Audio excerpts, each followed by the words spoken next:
সরকারি অফিসের কোনো কর্মকর্তা যদি মারা যায়, ওই অফিস থেকে যে সরকারি টাকাটা সে পায়, ওই মৃত ব্যক্তির ওই সম্পদটা স্ত্রী কতটুকু পাবে, তার মা কতটুকু পাবে, আর সম্পদের অংশ থেকে ভাই বা বাবা পাবে কিনা, এই ব্যাপারে আমাদের কাছে একজন জানতে চেয়েছেন। এই ব্যাপারে ফতুয়ার কিতাবগুলোর মধ্যে স্পষ্ট উল্লেখ রয়েছে যে ওয়াতাহাসুলুল উম্মু আলা সুদুসিন তিলকা সারওয়াতে ওয়াতাহাসুলুল জাওজাতে আলা তামানিহা ওয়াল বাকি লি আবনাইহা।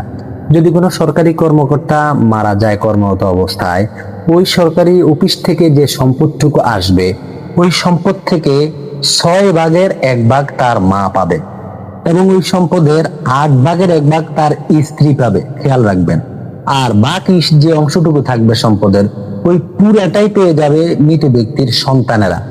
এখানে ভাই কিবা বাবা অন্য কোনো আত্মীয় স্বজন কিংবা বোন মৃত ব্যক্তির, তারা কোনো অংশই পাবে না। আমাদের সমাজে কিন্তু এই সম্পত্তি নিয়ে অনেক অবিচার হয়। স্ত্রী সন্তানকে একেবারে মাহরুম করে বাবা মা ভাই বোনেরা সম্পদটা কেড়ে নিয়ে যায়, মৃত ব্যক্তির স্ত্রী এবং সন্তানদেরকে বঞ্চিত করে। আল্লাহ তাআলা আমাদেরকে এই ধরনের অবিচার থেকে হেফাজত করুন।